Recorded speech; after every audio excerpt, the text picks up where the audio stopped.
Mardi, c'était la Saint-Jean-Baptiste, notre fête, celle du Québec. Et bientôt, ce sera la fête de notre Canada chéri.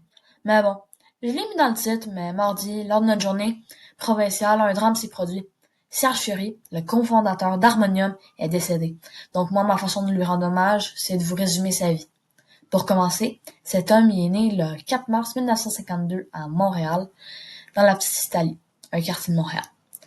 Il est né d'un père d'origine italienne qui se nomme Georges Fiori.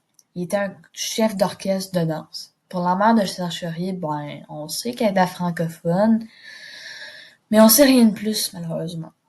Pour poursuivre, vers 1969, il a commencé des études en animation culturelle à l'UQAM, mais il va 6 mois en Europe où il compose ses premières chansons. Nous ne savons pas spécifiquement lesquelles. Ce moment, c'est le moment que vous attendez tous. 1972, la grosse des années. La fondation d'Harmonium. Le groupe est alors composé de Serge Fiori à la guitare et à la voix et Michel Normando, un duo.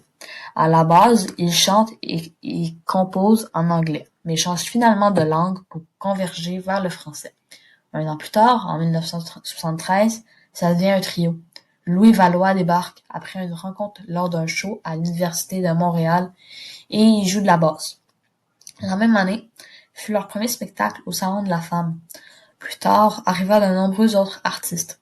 Finalement, le groupe s'éteint en 1978. Vous voulez savoir des statistiques? En voilà. Ils ont à leur actif 3 albums, 24 chansons, et pour un phénoménal total de 2h54. C'est un énorme ratio. En moyenne, c'est 7 minutes et 25 secondes par chanson, en moyenne. Et ça, c'est juste les albums originaux, hein. Ça compte pas les récaps et tout ça, là, les remises à jour. La chanson la plus longue n'a pas de paroles. Et justement, ça s'appelle Histoire sans paroles. Logique. Sur Spotify, ils ont 180 000 auditeurs mensuels et 43 000 abonnés. C'est quand même divisé par 3, hein. La différence, c'est que quand vous cliquez sur le bouton suivre sur Spotify, vous êtes abonné. Et si vous écoutez leur musique dans une période de 28 jours, vous êtes un auditeur mensuel. Donc, reprenons. Fiori finit par faire carrière solo, mais tarda à publier son prochain album en 1994. Il publie avec 2 artistes cet album et fait une chanson de 30 minutes. C'est un record pour lui. Une autre de 25 minutes et une autre de 22 minutes.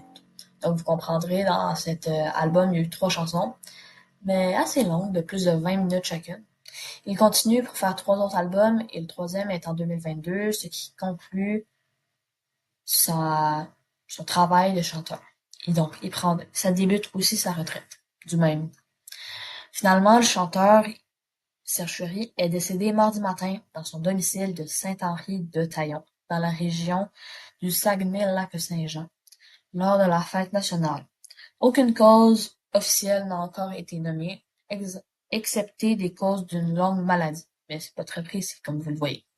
Cela pourrait être un dérèglement au niveau du cerveau qui lui fait vivre des périodes d'anxiété.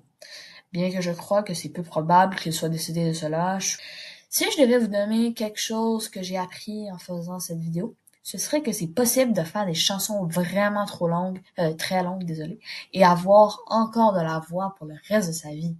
Bref, ce fut un très beau moment d'en apprendre beaucoup plus, pardonnez-moi, sur Serge Fiori. Des funérailles nationales sous forme de cérémonie d'hommage nationale avec la particularité d'être laïques seront présentées par contre, nous ne savons ni le lieu, ni la date. Sur ce, je vous dis à plus, puis moi je m'appelle Zach Info.